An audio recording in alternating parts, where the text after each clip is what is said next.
época del año es muy típico que atribuyamos cualquier tipo de síntoma de origen respiratorio, tos, estornudos, mocos, al problema de alergia. No todos son síntomas de la alergia, pero sí la alergia produce esa serie de síntomas que nos debe preocupar, porque en este momento hay dos factores que pueden ocasionar estos síntomas. Por un lado, hemos dicho ya la alergia, por otro lado son las variaciones térmicas que se producen, por ejemplo, entre el día y la noche, o incluso de un día a otro. Es decir, hoy hace mucho calor, mañana bajan 15 grados las temperaturas, y esto evidentemente nos afecta.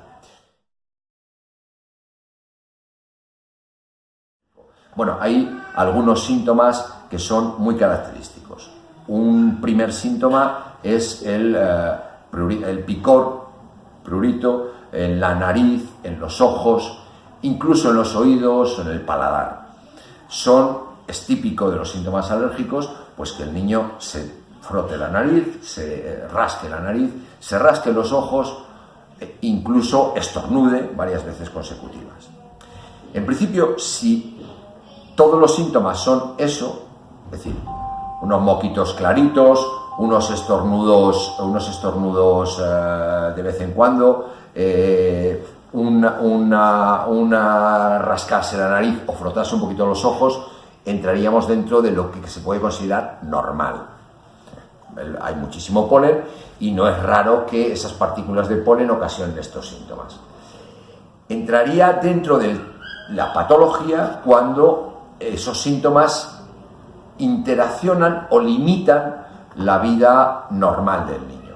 Cuando esa serie de estornudos son salvas de estornudos de 15, 20, 30 estornudos consecutivos, o cuando el picor en los ojos hace que los ojos se inflamen, estén muy rojos, llore y tenga que frotarse constantemente los ojos, o cuando tenga problemas respiratorios. Digamos que la secuencia sería síntomas de origen rinoconjuntival, es decir, de nariz y ojos, síntomas de origen bronquial. Los síntomas de origen rinoconjuntival merecen un tratamiento siempre que estén interfiriendo con el desarrollo normal de la vida del niño. Los síntomas de origen bronquial requieren tratamiento siempre, porque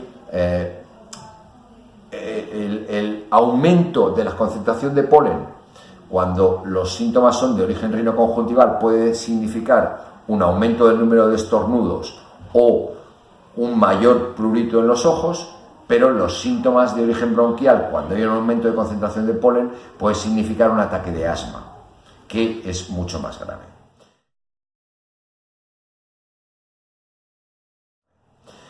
Está indicado el tratamiento, por ejemplo, con antihistamínicos ante cualquier síntoma, por ejemplo, unos estornudos y un poquito de moco en la nariz, una leve rinorrea. Bueno, pues en principio no. Bastaría con un lavado nasal, mantener un poco cerradas las ventanas para evitar la entrada de polen en casa y evitar los parques donde hay mucho jardín y mucho arbolado que pueden aumentar un poco los síntomas. Sí sería indicado tratarlos pues cuando hay inflamación en los ojos, cuando hay lagrimeo, cuando hay muchísima congestión nasal que impide la respiración, y cuando hay muchos estornudos. Entonces, los antihistamínicos, tanto vía sistémica, es decir, tomados en jarabes o en comprimidos, o aplicados a nivel local en sprays nasales o en gotas para los ojos, consiguen muy buenos resultados y prácticamente con el uso de los antihistamínicos vamos a solucionar el problema. Es cierto que en ocasiones algunos papás y algunos pacientes se quejan de que al principio el antihistamínico tarda en hacer efecto y realmente en algunas ocasiones hay que doblar la dosis del antihistamínico los primeros días para conseguir frenar los síntomas, aunque luego la dosis de mantenimiento puede ser una dosis mucho más baja. En el caso de que los síntomas ocasionen problemas respiratorios bronquiales, bronquitis, bronquiolitis o asma, sobre todo, es importante tratarlo desde el primer momento, primero, para evitar la progresión hasta una crisis asmática que puede acabar con el niño en urgencias, y para evitar esa incomodidad que le va a suponer al niño, por ejemplo, el hecho de correr un poquito y tener que toser porque sus bronquios están cerrados. También es importante en estos casos evitar la exposición, es decir, en casa pues mantener el ambiente húmedo, porque con la humedad el polen tiende a depositarse en el suelo, mantener un poco las ventanas cerradas y evitar salir a parques o al campo cuando en este momento está en plena floración.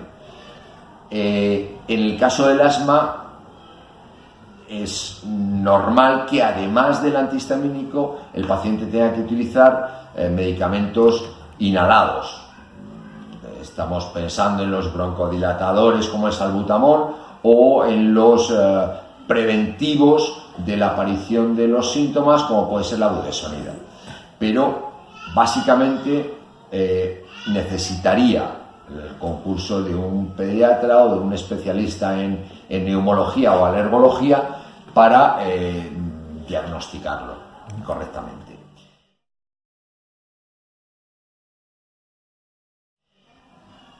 En esta época sí es cierto que los alergólogos tienen las consultas llenas para el diagnóstico y el tratamiento de los problemas alérgicos, pero es una fecha que tradicionalmente, son unas fechas en primavera, en que tradicionalmente no aconsejamos demasiado la realización de pruebas alérgicas, porque todos tenemos una mayor sensibilidad en este momento. Estamos todos expuestos a muchas dosis de muchos pólenes y tenemos un cierto aumento de la sensibilidad. Yo siempre recomiendo las pruebas alérgicas en otoño, que es cuando ya ha pasado todo este primer pico y donde podemos detectar realmente la alergia principal o las alergias principales. Hay dos consideraciones con respecto a las pruebas alérgicas. La primera, no se pueden realizar pruebas alérgicas a todas las plantas existentes en el planeta. Se utilizan a las más habituales en la zona en la que vive el paciente. Pero tengamos en cuenta que en la jardinería, en la agricultura, se han importado plantas que están produciendo pólenes para los que no se realizan las pruebas habitualmente. Y pueden ser esos pólenes los que están ocasionando la alergia. O sea que el hecho de que al ir al alergólogo a hacernos las pruebas alérgicas sea negativo a las habituales, pues no sé, el vallico, el olivo, el plátano, no quiere decir que no sea un alérgico. Y en segundo lugar, no tenemos que entender el concepto de soy alérgico al plátano de sombra o soy alérgico a las arizónicas. No, el concepto es soy alérgico. Y ese concepto de soy alérgico quiere decir que hoy tengo una alergia a las arizónicas, pero dentro de 6 años se me pasó esa alergia a las arizónicas y ahora tengo alergia a las gramíneas, porque el concepto es que yo soy alérgico. No hay una planta que realmente me provoque alergia, sino que eso puede ir cambiando con el paso del tiempo o por la utilización de vacunas. Por eso hay pacientes que dicen, bueno, me he vacunado para la alergia al perro, al epitelio de animales, y ahora resulta que soy alérgico también a las arizónicas. Sí, es que el concepto es soy alérgico y a partir de ahí pueden cambiar los alergenos que me ocasionan los síntomas.